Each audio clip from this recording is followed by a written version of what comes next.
안녕하세요. 저는 경기도에서 거주 중인 33살 먹은 주부입니다. 32살 때 시집와서 남편이랑 분가해서 살았고요. 어느 날 남편이 어머님께서 돌아가시고 혼자 계신 아버님을 저희가 모시는 게 어떻겠냐고 갑자기 이야기를 하더군요. 어느 누가 갑자기 저런 말을 하는데 좋다고 할 수 있겠어요. 그 일로 남편이랑 많이 싸웠어요. 위에 형님도 있으신데 왜 우리가 모시냐고.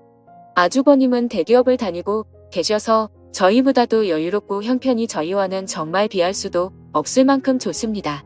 그 일로 인해 저는 남편과 끝도 없이 대화를 나누었고 정말 싸우고 붙고 거의 매일같이 싸웠어요. 그러다 하루는 남편이 술을 먹고 울면서 진심을 담아 말을 하더군요. 저에게 무엇이든 다른 거는 당신이 원하는 대로 하자는 거 전부 다 할 테니까 제발 이번만은 부탁 좀 들어달라고요. 그러면서 남편은 이야기를 이어갔습니다. 남편이 어릴 적에는 엄청 개구쟁이였대요. 매일 사고 치고 다니고 해서 아버님께서 매번 뒤 수습하러 다니셨다고 하더라고요. 남편이 어릴 때 골목에서 놀고 있는데 지나가던 중간 크기의 트럭에 받칠 뻔한 거 아버님이 보시고 남편 대신 부딪히셨는데 그것 때문에 지금도 오른쪽 어깨를 잘못 쓰신대요. 그리고 아버님 하시던 일이 노가다였는데 남편이 분 제대하고도 26살 때쯤까지 놀고 먹었더랍니다. 아버님이 남편을 늦게 낳으셔서 지금 아버님 연세가 68세 되세요. 남편은 33살이고요. 60세 넘으셨을 때도 노가다 하시면서 가족들 먹여 살리고 고생만 하셨다네요. 노가다를 오래 하면 시멘트 독이라고 하나. 하여튼 그것 때문에 손도 쩍쩍 갈라지셔서 겨울만 되면 많이 아파하신다고 하더라고요. 평생 모아 오신 재산으로 마련하셨던 조그만한 집도 아주버님이랑 남편 결혼할 때 집장만 해주신다고 파시고 지금은 월세 내면서 원룸에 들어가서 사신다고 하더라고요. 그런데 어머님까지 돌아가시고 혼자 계신 거 보니 마음이 아파서 눈물이 자주 난다고 하더라고요. 저희가 살림이 넉넉했으면 이런 걱정도 안 할 텐데요. 저는 집에서 살림을 하는 평범한 주부이고 남편은 혼자 직장을 다니는데 일반적인 중소기업을 다니고 이직한 지 얼마 되지 않아 한 달에 세후 150 정도를 벌어옵니다. 그런데 그걸로 아버님께서 오시면 아무래도 반찬도 지금보다는 더 신경을 써야 할 것 같고 여러 가지로 많이 힘들 것 같더라고요. 심지어 그때는 제가 임신을 했어서 아이가 3개월 차인데 모든 부분이 힘겹더라고요. 그럼에도 부유하셨던 형님께서는 절대 아버님을 못 모신다고 강력히 못 박으셨고 아주버님도 그럴 생각이 없다라고 남편이 말을 하더라고요. 저렇게 철벽방어를 하는데 어떻게 하겠습니까? 그리고 남편이 진심 어린 말들을 저렇게까지 했는데요. 그래서 넉 달 전부터 아버님을 모시기로 하고 저희 집으로 아버님을 모셔왔습니다. 처음에는 아버님께서 오지 않으시려고 자꾸만 거절하시더라고요. 늙은이가 가봐야 집만 대고 눈치 보인다고 하시면서요. 하지만 남편이 매일같이 설득하고 우겨서 겨우 모셔왔습니다. 모셔온 첫날부터 여러모로 정말 신경이 쓰이더라고요. 그런데 우리 아버님 매번 반찬 신경 써서 정성껏 차려드리면 그걸 드시면서도 엄청 미안해 하시면서 눈치를 보십니다.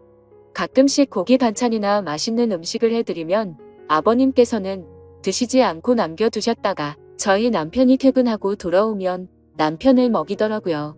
그리고 저 먹으라고 일부러 드시지도 않고요. 거기다가 하루는 장을 보고 집에 왔는데 아버님께서 바닥에 꿇어앉아서 걸레질을 하고 계시더라고요. 저는 그 모습을 보고 깜짝 놀라서 걸레를 빼앗으려고 했더니 괜찮다고 하시면서 끝까지 고집을 부리시면서 청소를 끝마치시더라고요.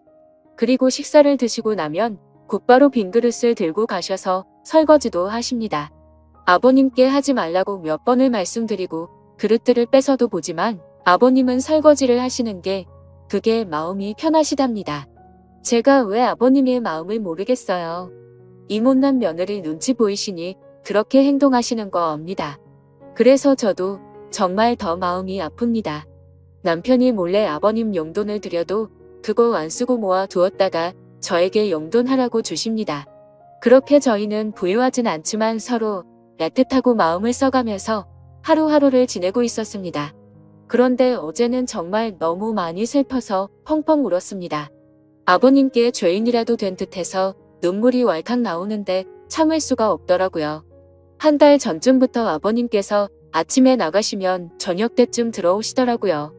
어디 놀러라도 가시는 것 같아서 용돈을 드려도 받으시지도 않고 웃으시면서 다녀올게 하시면서 매일같이 나가셨습니다. 저는 그래서 그냥 집안에만 있으시기엔 답답하셔서 산책이라도 다녀오시다 보다 하고서 크게 생각을 하지는 않았습니다. 그런데 어제 장을 보러 슈퍼에 갔다가 아래층 주인 아주머니를 만나게 되었습니다. 그런데 그 주인 아주머니께서 제게 어렵게 말씀을 하시더라고요. 오다가 이 집 할아버지 봤는데 유모차에 박스 실어서 가던데. 이 말을 듣고 저는 상상조차 못해봤던 일에 깜짝 놀랐습니다. 네, 맞습니다. 아버님 아들집에 살면서 돈 한 푼 못 버시는 게 마음에 걸리셨는지 불편한 몸 이끄시고 하루하루 그렇게 박수 주우시면서 돈을 버셨더라고요. 저는 그 이야기를 듣고 장을 보다 말고 밖으로 뛰쳐나갔습니다. 아버님 찾으려고 이리저리 돌아다녀도 안 보이시더라고요. 너무 죄송하고 가슴이 아파서 집에 들어와서 정말 한없이 엉엉 울었습니다. 한참을 울고 나서 남편에게 전화해 오늘의 상황을 말하니 남편도 아무 말이 없더군요. 한참의 정적이 흐르고 남편은 일찍 들어간다고 말하고 그렇게 통화를 끊었고 남편은 저녁 5시 조금 넘어서 평소보다 일찍 퇴근하고 들어왔습니다. 남편도 마음이 정말 안 좋은지 표정도 너무 어두웠고 집에 들어오자마자 가방만 내려두고 아버님을 찾으러 나간다고 하곤 바로 집 밖으로 나갔습니다. 제가 정말 바보였고 한심한 며느리였습니다. 그렇게 매일같이 나가셨는데 관심을 가지고 진작 이 사실을 알았어야 했는데 말이죠. 며칠 전부터 아버님께서 저 먹으라고 봉지에 들려주시던 과일과 과자들을 받으면서도 아버님께서 사오신 것인지 일을 해서 사온 것인가라는 생각도 못했다니 정말 한심스럽습니다. 못난 며느리 눈치 안 보셔도 되는데 그게 불편하셨던지 아들 집 오셔서도 편하게 지내지도 못하시고 매일같이 눈치만 보시다 불편하신 몸 이끌고 그렇게 일을 하고 계셨다니. 친정에 저희 아빠도 고생만 하시다가 돌아가셨는데 돌아가신 아빠 생각도 나고 해서 그렇게 저는 또 다시 한참을 펑펑 울었습니다. 그날따라 아버님 웃으실 때 얼굴에 깊게 패인 많은 주름들과 평생 고생을 하셔서 손목에서 갈라진 피부가 자꾸 눈앞에 아른거리고 생각나면서 너무나도 죄송한 마음에 남편이 아버님이랑 들어올 때까지 울고 있었습니다. 남편이 아버님을 찾아 나가고 1시간 정도 좀 넘어서 남편이 아버님을 모시고 집으로 들어오더라고요. 아버님 들어오시면서도 제 눈치를 보시면서 뒤에 끌고 오던 유모차를 숨기시는 모습이 왜 그리 마음이 아플까요? 오히려 죄송해야 할 건 저인데요. 아버님께서 미안해하는 듯한 그런 모습이 가슴에 남아서 지금도 이 글을 적는데도 마음이 너무 아픕니다. 저는 아버님의 모습을 보자마자 아버님께 달려가서 죄송하다며 손을 꼭 붙잡고서 또 펑펑 울었습니다.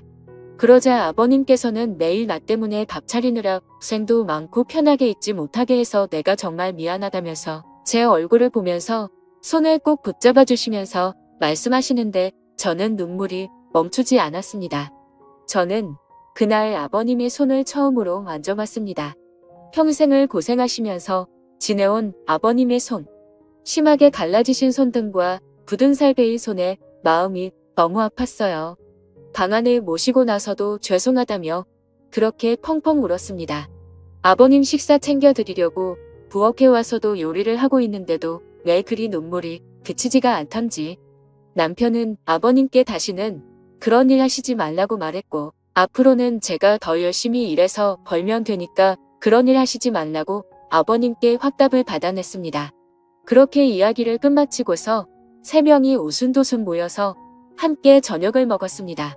밥을 먹는데도 아버님 손을 보면서 자꾸 가슴이 아프더라고요.